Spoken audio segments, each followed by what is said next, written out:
अस्सलाम वालेकुम वरहमतुल्लाहि वबरकातुहू। पारा 15 सूरह अल-कहफ आयत नंबर 45 से।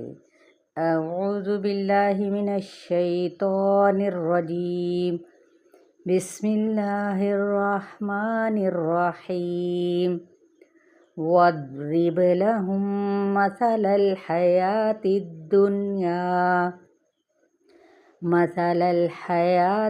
दुनिया कमाइन अंज़लनाहु मिनस्समाइ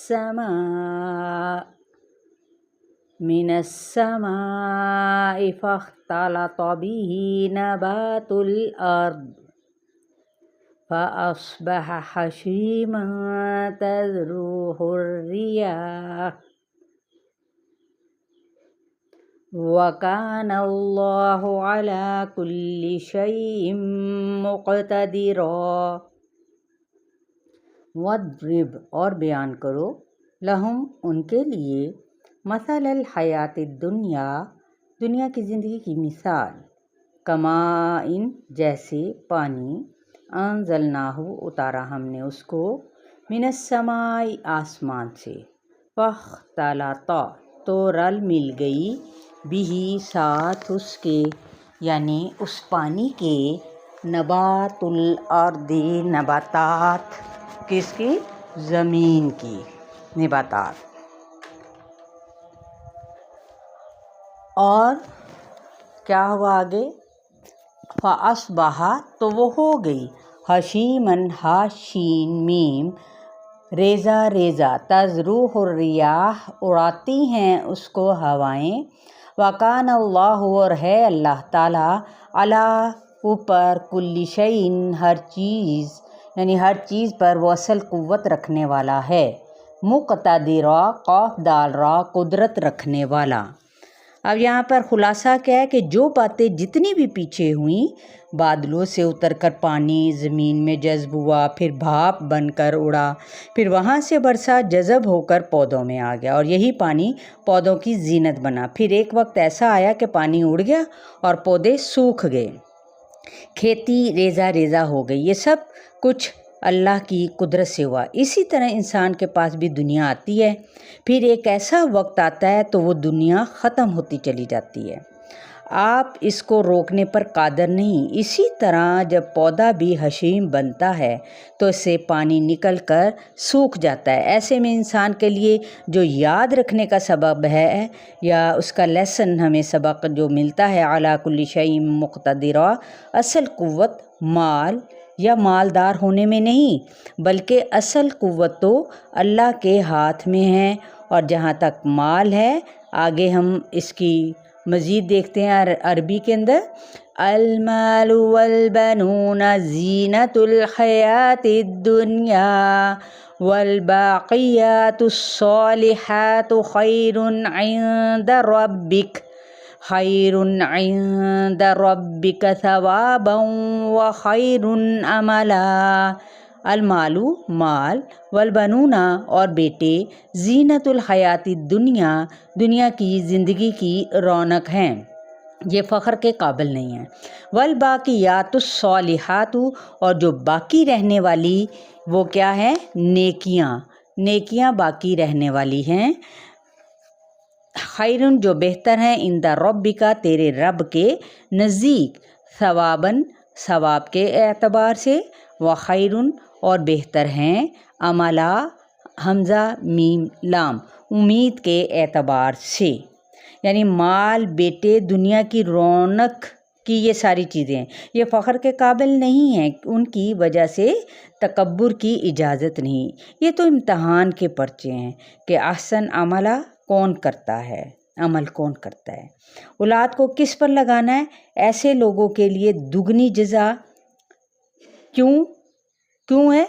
नंबर 1, उन्होंने माल अच्छे काम पर लगाए। कहाँ पे अच्छा काम कौन सा, अल्लाह की राह में, उसके रास्ते में खर्च किया। और औलाद की सूरत में सदका जारिया जो वो छोड़ गए, ये है माल और औलाद। हज़रत अयूब जब उनके पास सब कुछ था, ठीक है, तो वो भी क्या थे हज़रत अयूब भी, कि مطلب ہر چیز ان کے پاس تھی، کثرت سے تھی، لیکن جب ان کے پاس سے یہ سب کچھ چلا گیا اور بھی یعنی اللہ کے قریب وہ ہو گئے، وہ کہتے تھے کہ اب تو میرے پاس میرے اور میرے درمیان تمہارے کوئی یعنی اللہ اور حضرت ایوب کے درمیان کوئی حائل نہیں رہا، نہ مال نہ کچھ۔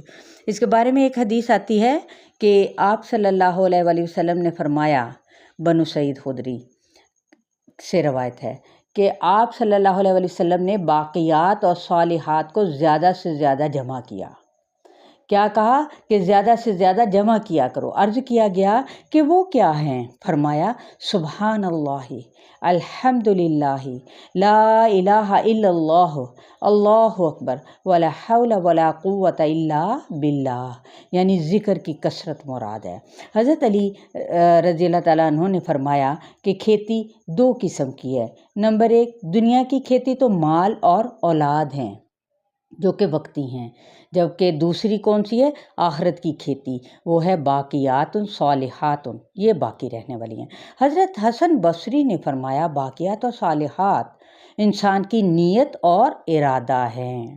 عبید ابن عمر رضی اللہ تعالیٰ عنہ نے فرمایا باقیات صالحات نیک لڑکیاں ہیں جو والدین کے لیے بڑا ذخیرہ ثواب ہیں۔ اس بات پر دلالت حضرت عائشہ رضی اللہ تعالیٰ عنہ کرتے ہیں کہ آپ صلی اللہ علیہ وآلہ وسلم نے فرمایا کہ میں نے اپنی امت کے ایک آدمی کو دیکھا، اس کو جہنم کے لیے کیا کہا کہ جہنم کے لیے کہا تو اس کی نیک لڑکیاں اس کو چمٹ گئیں، رونے اور فریاد کرنے لگیں، یا اللہ، یا باری تعالیٰ، انہوں نے ہم پر دنیا میں بڑا احسان کیا ہے، ان پر تو رحمت فرما اور بخش دے۔ تو اللہ نے انہیں بخش دیا۔ شرط کیا تھی؟ صحیح طریقے سے ادا کرنا۔ تو یہ تھا ان کا عمل۔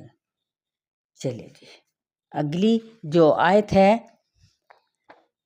وَيَوْمَ نُسَيِّرُ الْجِبَالَ وَتَرَى الْأَرْضَ بَارِزَةً وَحَشَرْنَاهُمْ فَلَمْ نُغَادِرْ مِنْهُمْ أَحَدًا۔ وَيَوْمَ، اور جس دن نُسَيِّرُ الْجِبَالَ، ہم چلائیں گے پہاڑوں کو، وَتَرَى الْأَرْضَ، اور تم دیکھو گے زمین کو، بَارِزَةً، بارازہ، کھلی ہوئی، ظاہر، وَحَشَرْنَاهُمْ، اور ہم اکٹھا کر لیں گے ان کو، فلم تو نہیں، نغادر، غین ڈال رہا، ہم چھوڑیں گے، منہم، ان میں سے، احدا، کسی ایک کو۔